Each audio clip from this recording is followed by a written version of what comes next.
हाइलाकांदी भूस्खलन से बंदूक मारा शाल छपरा मार्ग कटा, जनजीवन प्रभावित। हाइलाकांदी 11 जून भारी बारिश और नदी कटाव से मोहनपुर में बंदूका मारा शाल छपरा मार्ग का बड़ा हिस्सा ध्वस्त हो गया, जिससे हजारों लोग प्रभावित हैं। स्कूल, अस्पताल और दैनिक जरूरतों पर असर पड़ा है। स्थानीय लोगों ने घटिया निर्माण व प्रशासनिक लापरवाही को जिम्मेदार ठहराते हुए सड़क किनारे प्रदर्शन किया। उन्होंने जल्द मरम्मत की मांग की और चेतावनी दी कि समाधान न होने पर बड़ा आंदोलन होगा। विधायक निजामुद्दीन चौधरी की भूमिका पर भी सवाल उठ रहे हैं। মোহনপুর পার্ট 3 এটা আমার মনে হচ্ছে আমরা কোনো এক দ্বীপে পড়ে গেছি, কিন্তু আসলে দ্বীপ নয়। আলগাপুর সমষ্টির মোহনপুর জিপির তৃতীয় খণ্ড। এই তৃতীয় খণ্ড নদীর এই রাস্তা বাঙ্গস্থলে এখন পর্যন্ত আমাদের বিধায়ক এসে পৌঁছেননি। আমরা অত্যন্ত দুঃখিত এবং মর্মাহত। আমাদের নবনির্বাচিত জেলা পরিষদ সদস্য ওনাকেও আমরা অবগত করেছি, কিন্তু উনিও এখানে এসেননি। স্থায়ী একটা আমাদেরকে সমাধান আপাতত না দিতেও পারতে, অস্থায়ীভাবে একটা সমাধান দিলে আমরা যাতায়াত করতে পারতাম। কিন্তু আমরা বিভাগীয় কোনো প্রতিপক্ষ এখনো আসেননি। আমরা বিভাগের সাথে যোগাযোগ করেছি। আমাদের এখানে এই রাস্তা দিয়ে প্রায় 40 থেকে 50 হাজার জনতা চলাফেরা করেন। ছাত্রছাত্রী অনেক ছাত্রছাত্রী আছেন। প্রায় প্রতিদিন প্রায় 5 থেকে 700 গাড়ি যানবাহন 2 চাক্কা থেকে 4 চাক্কা চলাফেরা করে। কিন্তু এখন পর্যন্ত বিভাগের কোনো ডিপার্টমেন্টের কোনো কর্মকর্তারা এখানে উপস্থিত হননি। কিন্তু দুঃখের বিষয়, আজকে আমাদের এসডিও স্যার উপস্থিত হয়েছেন। আমাদেরকে এমনভাবে একটি কি বলবো, একটা কথা আমাদেরকে বলে দিয়ে গিয়েছেন। বলেছেন উনি বর্তমানে পাঠিয়ে দিবেন সব কিছু রিপোর্ট এখান থেকে। কোন দিন কী হবে উনি নিজেই বলতে পারছেন না। আমরা বিধায়কের এবং জেলা পরিষদ বা বিভাগীয় ইঞ্জিনিয়ার সবাইকে অনুরোধ করছি, এই জায়গাটির একটি স্থায়ী সমাধান যাতে হয়।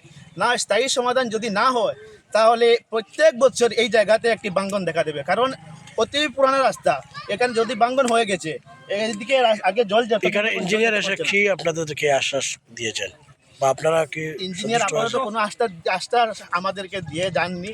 বলেছেন উনি রিপোর্ট পাঠিয়ে দেবেন কয়েকদিনের পর।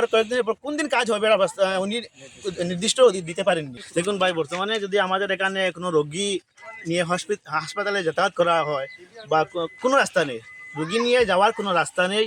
এই রাস্তাটি হচ্ছে শিলচর যাওয়ার, মেডিকেল কলেজে যাওয়ার একদম শর্টকাট রাস্তা। হাইলাকান্দি থেকে সব গাড়ি এই দিকে চলাফেরা করে। তো বর্তমান অবস্থায় আমাদের এখান বাদ দিন, ওই দিক থেকে যদি কোনো গাড়ি আসে, শিলচর যাওয়ার কোনো রাস্তা নেই।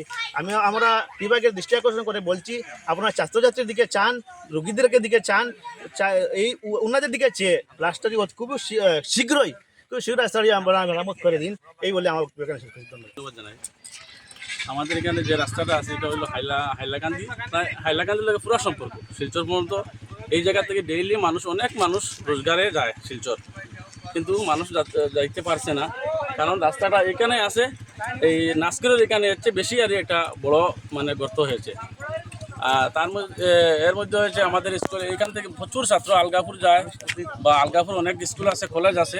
বিশেষ করে ছাত্রদের বেশি অসুবিধা হচ্ছে, বা লোকাল কিছু স্কুল আছে, মোহনপুর প্রাইমারি স্কুল আছে, হায়ার সেন্টারই আছে। এখান থেকে বেজান ছাত্র আমাদের এখানে যায়, কিন্তু ছাত্রগুলো যাইতে পারছে না এখান থেকে।